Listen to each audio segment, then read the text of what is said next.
They say the left hand, it drop mountains. They say the right hand, be slaying dragons. The Untouchable True School Sports Empire proudly presents something the boxing games are missing. Hey, what's going on? It's your boy BT, and I came here to talk some boxing with the thousands of True School Sports subscribers. All right, so guys, there's a lot of things going on this weekend. You know, we got the big fight T from Lopez Shakur Stevenson. We got Xander Zayas versus Abbas Barrow down there in Puerto Rico. We got Bakram Rosalia versus Josh Kelly all on the same day, right? But the day after, February 1st, lost in the shuffle of all these notable shows in the fight game this weekend. The day after, you got Zuffa Boxing Dos. Zuffa Boxing number 2. Really interesting because, you know, I did go live for the first original inaugural Zuffa Boxing show. There were mixed reviews here on this channel. I thought it was very average, very pedestrian, and I would say very corporate. And I think, you know, like just to be upfront and honest, Dana White and all parties involved have this hard-on for Callum Walsh, and Callum Walsh just isn't that caliber of fighter to build.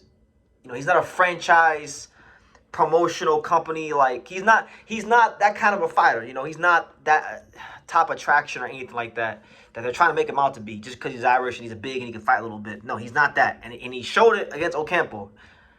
So that being said, I think this card is a lot more promising. I think Zuffa Boxing 2 is a lot more promising than Zuffa Boxing 1, because when you talk about Zuffa Boxing, it looks like they have they really want action fighters. They want fighters that are going to bring excitement in. And I think this main event on paper, because all we can do is go by what's on paper, and what's on paper looks a lot more promising this week than last week. Because last week with Callum Walsh and Carlos Ocampo, that was Zuffa Boxing trying to sell us piss as wine, you know, and it just wasn't that. So I'm encouraged. You got Rayo Valenzuela taking on Diego Torres. Now let's start with Rayo Valenzuela, because this is a guy that was a legitimate WBA champion. You know, he has a win over Isaac Pitbull Cruz, who we know is, you know, one of the best fighters in and around his weight. This is a guy that, you know, has been in some great action fights already, from, you know, Edwin De Los Santos fight where he got knocked out and there was knockdowns exchanged, to, you know, his big-time knockout over Chris Colbert and their rematch. And yeah, like, he's had a very eventful career. Even though Rayo Valenzuela has only had 17 pro fights, he's packed a lot into those 17 pro fights. And I would say, outside of Jael Pataya, I would say this is probably the second biggest name fighter they have right now at this moment, in terms of, you know, accomplishments, in terms of profile and things like that. Really good fight, because it's not just because of him that it's a great fight, but also you got Diego Torres.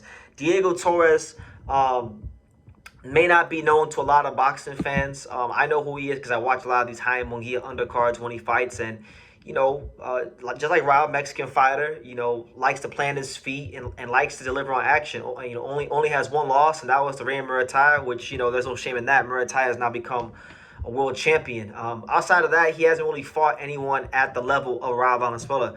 So it's an interesting fight because, you know, with Rayo, he's been outclassed by Gary Anton Russell. He got destroyed by Edwin De Los Santos, right? And he's vulnerable, which makes for great action fights. So it's very possible that Diego Torres can come here and clip him on his chin and get him absolutely positively exposed again, right? That's possible. But it really all depends how Rayo Valenzuela comes out and fight, because we saw when he fought Pitbull Cruz, he has that ability when he needs to, when he commits to it, to outbox a fighter, right? And to work behind his jab and utilize his athleticism outside of that southpaw stance. So to me, it's an explosive fight. I don't know. I'm gonna go with Rayo. I'm gonna go Rayo to win, but, you know, like I said, I'm putting him on an upset alert just because I know that Diego Torres is punching like that, and I know that Rayo Valenzuela has been hurt, has been dropped, has shown vulnerability. And you got to remember, he's coming off of a 1-year layoff. The last time he was in the ring, he barely won a round, if that. I don't even know if he won a round against Gary Anton Russell. So he has a lot to prove. He has a lot to prove and a lot to show. And I'm gonna say he wins, but this is not no safe fight for him. But, you know, good to see Rayo back in the ring. Apart from him, just to kind of go through the rest of the card, you got Serhii Bohachuk versus Butaev. Now, Butaev is a guy that, you know, I remember he fought Jamal James. I was there when he fought Jamal James in 2021. He fought Stanionis to a really close fight, lost by a split decision. Very, very good fighter at welterweight. He has had a couple fights 154, but in Zuffa boxing there is no 154. You know, they only have the original 8 weight classes. So if you're a 140 pounder, if you're a 154 pounder, there's no tweeners allowed in Zuffa boxing, either a middleweight or welterweight. And he has elected to be a middleweight, and he's going to be matched up against a guy who is also a tweener himself in Hot Rod or Serhii Bohachuk. Bohachuk, one of the best 154 pounders in the world. We know he's been in there with Virgil Ortiz, and he's coming off of a loss to Brandon Adams. So I think that this is a very good fight. I'm not really sure who's going to win because I haven't really seen Butaev fight much beyond. I've never seen him fight above the welterweight limit, so maybe his punching power doesn't quite carry up. We already saw on last week's show, I thought Max Ornelas was going to have a chance to beat Omar Trinidad, and you could see in the middle rounds of the fight, he had the skills to compete and maybe even beat Omar Trinidad, but again, he was fighting at a weight class that was not to his advantage, right? He's more of a 122 pounder, a bit of a tweener, He fought at featherweight. Omar Trinidad proved to be the bigger, stronger, more physically imposing guy, and that could be the case here. If Bohachuk carries up his power up to 160, being that he fights close to this weight, or he's fought close to this weight for a longer period of time, that could give him the edge over Butaev. But nonetheless, it's a good fight. These are two fighters that the big names of the weight classes are not going to go out of the way looking for, and these are the kind of fighters that Zuffa boxing is going to benefit. These fighters that are good fighters, but maybe don't have a big fan base or big time promotion behind them, but are worthy to fight the top guys. Zuffa boxing giving them a platform to go ahead and do that. So we'll see how it goes there. And then light heavyweight fight, you got Oleksandr Gvozdyk versus Hot Rod. Oleksandr Gvozdyk at the tail end of his career. Wasn't so long ago that we just saw him fight Dave Benavidez. Dave Benavidez beat him pretty soundly in their fight. Didn't have too much problems in that fight. Gvozdyk's, former Olympic medalist, former world champion, former lineal champion, right?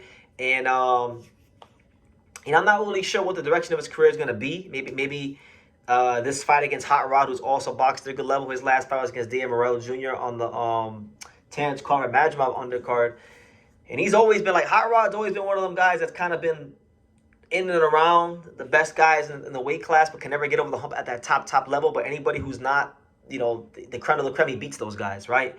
So I'm not really sure where this fight's going to lead for either of these guys. I think, if you're looking at the inaugural light heavyweight Zuffa boxing champion, maybe it comes from this fight. But either way, whether this fight was on Zuffa boxing or not, I think this is a really competitive fight, a really good fight. Hot Rod's the kind of physically strong light heavyweight that will test just how much Oleksandr Gvozdyk has left to give in the sport of boxing, right? And it's a good platform for these guys to showcase their skills. So I like the main card. As far as the main card fights on paper are much better than the main card fights as a whole from last week. Undercard fights, you got Jaleel Hackett on the undercard, Justin Valoria on the undercard, Damani Kato Kane. He had a very good fight against Eric Tudor in 2022. Good to see him from the Bay Area. He's back. You got Jamar Talley. I'm very familiar with Jamar. U.S. amateur standout. A guy that's competing in, it says cruiserweight, but I guess they're going to fight in the cruiserweight division, but I don't know how that's allowed because Zuffa only has heavyweights, but I guess he's going to fight at cruiserweight. And yeah, so the prelims have good prospects, names not familiar with. Jaleel Hackett, another one. Jaleel Hackett, a guy that's been in there with some names.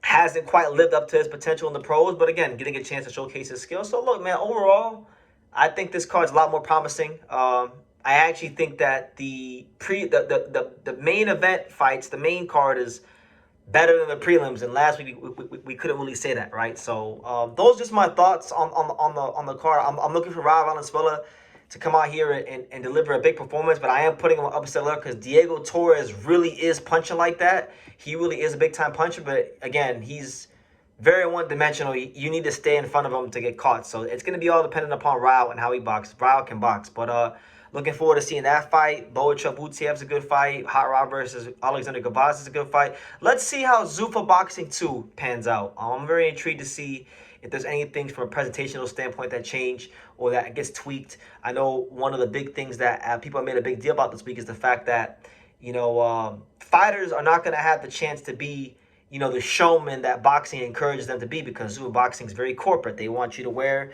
the plaid, beige, plain Zuffa boxing trunks, no sponsors, none of that stuff, no elaborate entrances. You just walk to the ring. So they're taking this. It seems like early on they've taken the showmanship out of boxing.